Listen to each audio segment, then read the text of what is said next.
Right, because listening to old radio air checks, you would hear a lot of sweeps or liners, or as you call them, where radio stations are saying X blah blah blah blah blah blah doesn't play this, and it was just boom boom boom boom boom. And when I interviewed Donnie Simpson about 3 years ago, he was saying that he couldn't wait to touch down into different areas, different cities, because each market has its own flavor, and that nowadays a lot of program directors and music directors, they feel like they have to play it safe and not really take chances anymore. If you want to keep your job, you better, you know.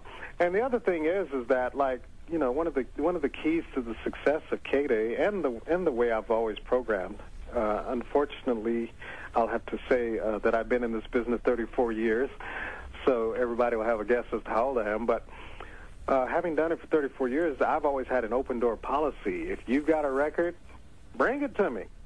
Just if I'm not there, leave it at the front desk. I'll always call you back. And you don't have to pay me anything. If you got a good record, it's going to get played. And unfortunately, in today's world, you know, you have independent promoters, you have radio stations, national programmers that decide what each station plays, and they may not have ever been in the market. Mm-hmm. But you cannot just walk up in a radio station and meet with the program director. It just doesn't happen.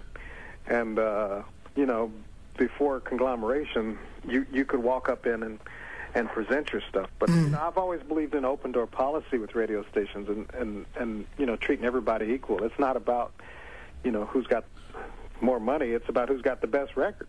I definitely agree. Sounds like radio back then was more innocent. It was like back during that period, you had the network, a set of indie promoters and all of that stuff, payola, and before SoundScan, how album chart sales used to get tallied was that used to compile a report from various sales people and record retailers, and sometimes somebody could come into your record shop or to your radio station and be like, hey, make so-and-so #1, erase this number, make this a 2, and now slide you X amount of cash and maybe a weekend trip somewhere. Well, you know, that was going on. It still goes on today. You know, I've never done it, but I'm aware of it being done.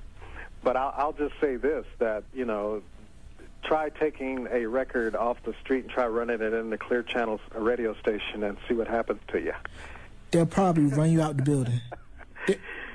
You know, it's just not, it just shouldn't be that way. I definitely agree there's too much red tape. Now, what do you think about the current state of radio with all the recent cutbacks, format flips, and it seems like they're having a hard time trying to balance the traditional media with the new digital media age? Well, again, being a businessman, I understand, but being a listener and just being a fan of radio, it's really bringing radio down even more. And you know, what radio got away from is developing talent. You know, just like with a lot of the music you hear on the radio, there was a time when people would develop the artist. Now you just got to learn on your own. And it's the same way with radio. You don't have any really good teachers. And then they started bringing in a lot of inexperienced talent instead of people with experience. When I was coming up, you had to have some experience, which means you had to go to smaller cities and cut your teeth.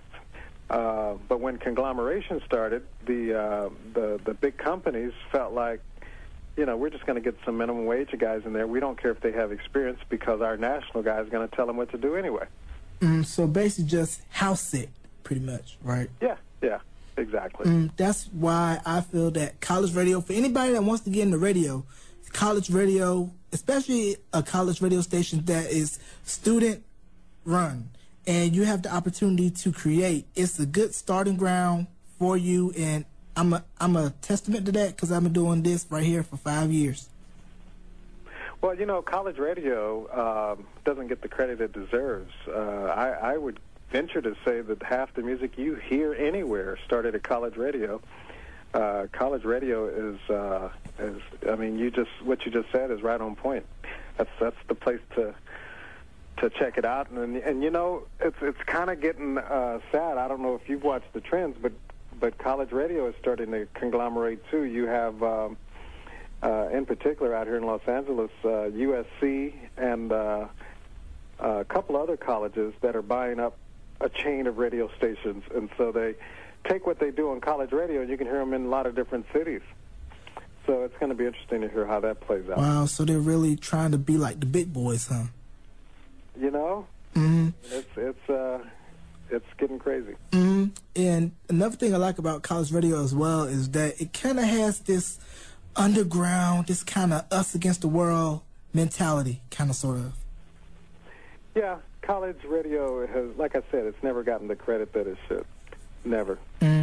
I definitely agree, and like I said, I've been doing this for 5 years, and, you know, it's been the best 5 years of, you know, me being a college undergrad, you know, and I'm going to miss it once I leave here in May. You know, this show is like my baby. I created it from the ground up, you know, been doing this since I was 18.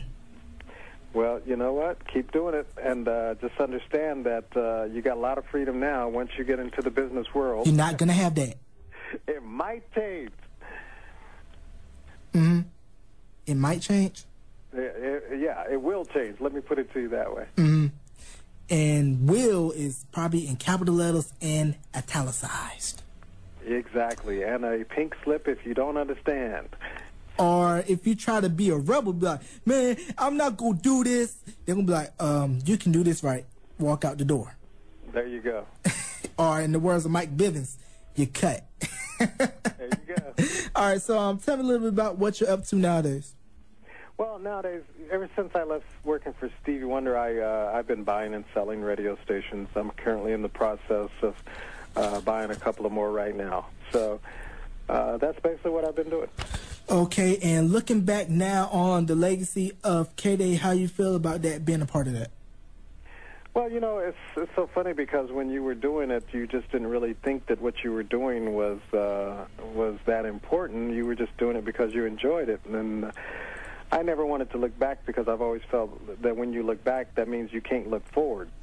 But at the same time, everybody is always asking me the story because there's so many rumors about KDAY that are just so inaccurate. It's kind of taken on a life all its own. But I decided that I'm going to step back. I'm working right now with Tamika Wright, who is Eazy-E's wife, or widow, and she owns Ruthless Records now, and so she's now in the process of helping me develop the film. There will be a KDAY film and also a book so that we can get the accurate story out there instead of all of the rumors and myths and all of that.